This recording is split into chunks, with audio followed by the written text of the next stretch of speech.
Hello and welcome to the Pleasurepreneur Podcast.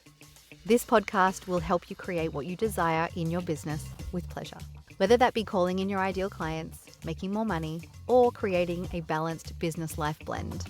I'm your host, Regan, pleasure and business coach, published author of A Mother's Pleasure, wife and mama to 3 little wildlings. However you're choosing to listen to this podcast, ask yourself, how can I make this more pleasurable?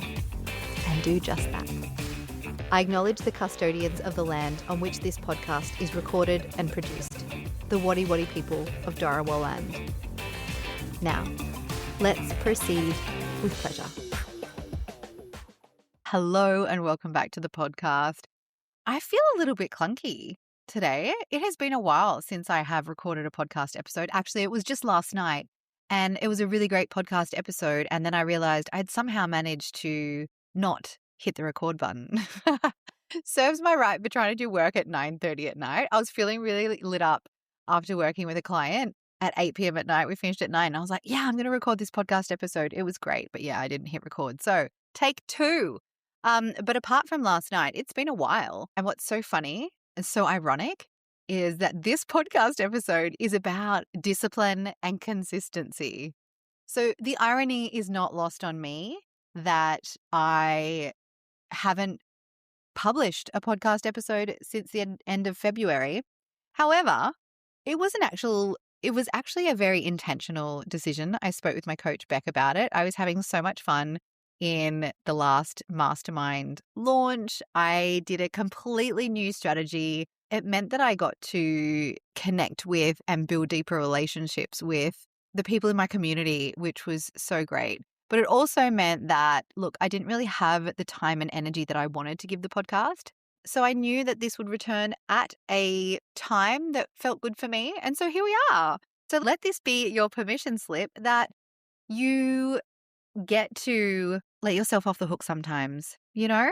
It doesn't mean that you're never going to do the thing again. It just means you're not doing it right now, perhaps. All right, so let's dive in with today's conversation. Look, I've been hearing a lot of conversations, especially on social media, around being disciplined and staying consistent. Yeah, it all just being really serious, you know, how you have to raise your standards. You need to stop procrastinating. You need to lock in, have accountability. Of course, it's not going to be enjoyable. You have to force yourself. Stop being such a lazy loser.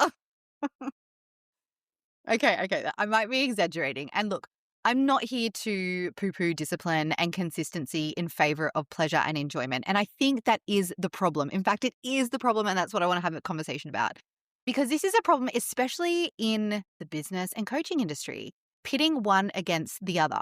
You know, it is shared as an either or conversation of, you know, consistency and discipline or pleasure and enjoying yourself, you know, and when it is this either or conversation, this either or paradigm, this dichotomy, then we miss out on the gold of both, you know, like you see, we've got boss babes locking in, sacrificing their enjoyment for their wins, or we've got the soft girls surrendering and manifesting and just being with presence and pleasure.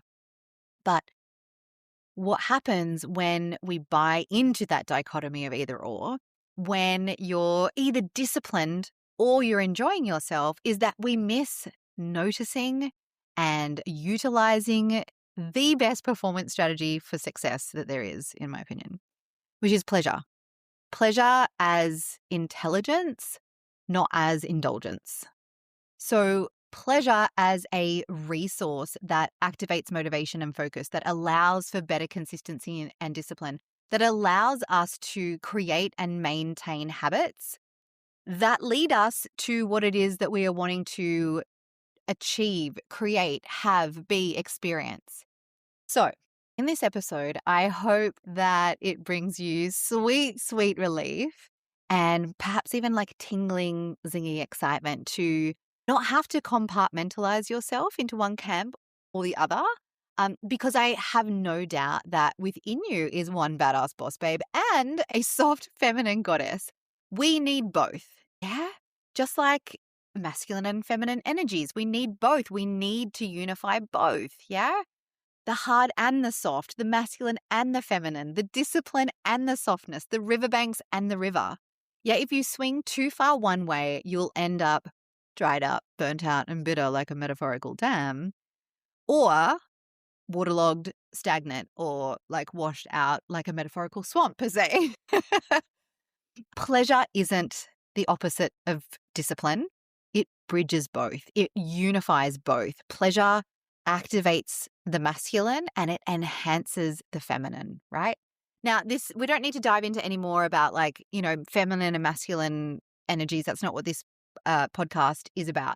But I'm just sharing that discipline and pleasure are not opposing forces, that there is two sides of the coin and the pleasure helps the coin be more of the coin. It has a power that enables us to become more disciplined and remain consistent. And so, when I think about becoming more disciplined and being consistent, I think of creating and maintaining habits. And when I think of creating and maintaining habits, I think of James Clear and his book, Atomic Habits. I wonder if you've read it. I'm sure you have. So anyway, James Clear's 4-step habit loop inside the book, it is a psychological model that closely mirrors how the brain's reward system works. Yeah. So it closely maps the reward system in our brain, which is like the mesolimbic pathway that I have spoken about many times on the podcast before, that requires pleasure or the anticipation of pleasure to create change. Yeah. So whilst he doesn't specifically talk about the reward system or the mesolimbic pathway, what he's describing is that pathway. Now, it's not perfectly mapped because the brain isn't that simple. We can't simplify it that much. But ultimately, if you want to be more consistent and disciplined in your business, it's not about forcing yourself harder. It is about working with how your brain actually creates habits. Yeah. Your brain runs on reward. So instead of trying to push yourself through things that feel like obligation or are draining or feel like, do I have to? That's a kind of like obligation, isn't it? Like, the heavy stuff that feels like it's dragging us down. We use the 4 laws of behavior change that are linked to pleasure to make your business feel better to show up to. Yeah. So the 4 laws that James Clear talks about in Atomic Habits, the 4 laws of behavior change, so that behavior change for us to be more consistent and more disciplined, are this. Number 1, we make it obvious. Number 2, we make it attractive. Number 3, we make it easy. And number 4, we make it satisfying. Yeah. So out of those 4 laws, immediately when I read this, I'm like 75% of that is pleasure. Like we make it obvious. That's kind of like the trigger, right? That's the thing that we notice that has us kick off with our new habit, right? Or dive into our habit that we want to make more consistent. We make it attractive. Like, what makes something attractive is that it brings us pleasure. So for example, if you're like, I want to be more consistently emailing my mailing list, then number 1, we make it obvious, as in that might be a reminder in your phone on a day that you've set aside time to do that. Like your phone's going to tell you, set an alarm, blah, blah, blah. Your alarm's going to go off and it's going to say like, now's the time to do it. That's going to make it a bit obvious. And the number 2 piece is we make it attractive. So if you are someone like me who's a bit of an extrovert and you get energy from being around other people, you might like to make writing this email more attractive by taking yourself to a bougie hotel lobby bar or to your favorite cafe, maybe slipping on a pair of heels and putting on some lippy. Maybe you're not an extrovert and you're like, actually, I want to snuggle into a rug and have a glass of wine or a cup of tea and be on my couch or in my bed, like writing that email. Like, let's make that attractive. Step number 3, we make it easy. Now, I can attest to this. This is something that I actually have done in my business. A while ago, I want to say like a few years ago, I was like, oh my God, emails are so long. Mind you, I'd already written like a 60,000 word book, but to write an email, it just didn't have the it felt like there was resistance. It didn't feel easy. It felt like a slog. And then I realized like the amount of text that I put on my Instagram stories could be an email. So I made it easy to write my emails. When I felt inspired or when I had a topic that I wanted to talk about, and I made a bit of a system so I had a topic each week to talk about, I would just start sharing that topic or that conversation to my stories.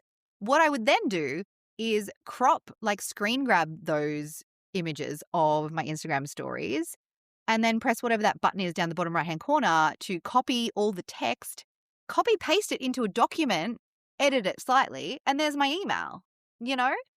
The other thing you might like to do is if you're someone who likes to speak rather than write, for an example per se, you might want to record a voice memo. You might want to do a voice memo or some kind of audio message that you can then transcribe from there. There's so many tools that we have now where we can actually do all of these things and make it easy. So the step number 3 is making it easy. To me, that screams pleasure. Make it pleasurable. If you remove the resistance, it becomes more pleasurable, right? And then last of all, we make it satisfying. Hello, pleasure. Is satisfaction not just a different word for pleasure? So how might we make it satisfying to more consistently say, let's stick with the same example, write emails to our mailing list? You might want to activate the reward system by giving yourself some micro rewards. So that could look like treating yourself once you have completed that email. Maybe it is you write it on what's it called? I'm thinking Romeo and Michelle high school reunion, a Post-it note. You write whatever your email topic is for the week on a Post-it note. You put it somewhere obvious. That makes it obvious. You've made it attractive because you're going to be taking yourself to somewhere bougie or your lounge, snuggled up with a cup of tea to write it. And you make it easy because you're transferring it from, say, an audio message or your stories or something into an email. And then the satisfying part is then you get to scrunch up that Post-it note, chuck it in the bin, and there's your micro reward. Because when something feels good or it even just promises to feel good, your brain will get on board. Your brain is more likely to be like, okay, I'm ready. Let's go. There's your discipline. Okay, I'm ready. Let's keep doing it. There's your consistency. Pleasure isn't the opposite of discipline. It is the thing that makes discipline sustainable. Yeah, it's so easy to be disciplined to begin with, but to maintain discipline, to make that sustainable, we need to thread in pleasure. We need to thread in those 4 laws. We need to make it attractive and easy and satisfying, right? So when you layer pleasure into your business using these 4 laws of behavior change or spending time working with me either one-on-one or in the mastermind with a million different practices, techniques, and ideas that I can share with you of how we can weave pleasure into your business, then you make your work more attractive. You make the things on your to-do list more attractive. Yeah, you reduce the resistance by making it easier. You create little hints of satisfaction along the way. And then before you know it, consistency doesn't actually feel like something that you have to force. It becomes something that your brain actually wants to repeat. It becomes something like a lifestyle, something that you just do all the time. Yeah? Consistency isn't built through force. It is built by making your business feel rewarding enough to come back to. So I'm going to keep it short and sweet for today. That feels like my little rant that I want to come back into the podcast with. To get back into making my podcast more consistent, I might need to take myself through these 4 laws of behavior change. But ultimately, I want you to know that you do not have to give up enjoyment and pleasure in order to be disciplined and in order to be consistent. I want you to see that, in fact, building in or baking in pleasure or even the anticipation of it, making sure that, you're doing things in your business that become attractive, that are easy, that are satisfying. That is what helps you to be disciplined and consistent sustainably. Not just when you start doing something and you get that dopamine rush because, yay, it's novel and it's a new thing, like this is what will help you continue to make that sustainable. Now, obviously, this ties in with making business pleasurable. The more, and this is what I say, like the more you can make your business pleasurable, the more money you're going to make, right? Because you can be sustainable, because you want to show up, because you want to sell your offers, because you want to be coaching people or doing whatever it is that you do in your business. You want to be meeting with your clients and your customers. You want to be facilitating your offers and your programs because it brings you pleasure, because it is rewarding, because it's attractive and easy and satisfying. Yeah, this is how we make more money with more pleasure. So if you know that this is exactly what you want to be making more money and you want to be making your business more enjoyable, you want to make it really sustainable, you do not want to burn out. In fact, you're too fabulous to be burnt out, bored, or broke from your business, then you need to reach out to me. Here's what you can do. You can work with me one-on-one. I am opening up 2 spots to work with me one-on-one before the end of financial year. Once financial year comes, I'm going to be raising my rates. So if you know that you want to work with me, let's have that conversation sooner rather than later so you can make the most of my current price, which is $9,000 for 6 months. And the other thing you might like to play with, which I will pop a link to in the show notes, is my Play More, Make More guide. So this is where you can weave in 5 ways to make your business more enjoyable, more playful, and make it more profitable. Exactly from what we've talked about today, making it more attractive and easy and satisfying so that you can be disciplined and consistent in your business. And so you can also have a really good time. Okay, my love, that's all for today. I'm going to go and pick my kiddies up from school and you'll be hearing back from me on the podcast soon. Don't forget to follow along the show if you haven't already. Subscribe, follow, whatever it is, whatever app you're listening to, hit that little subscribe or plus button. And yeah, I'll see you back here soon. Bye for now.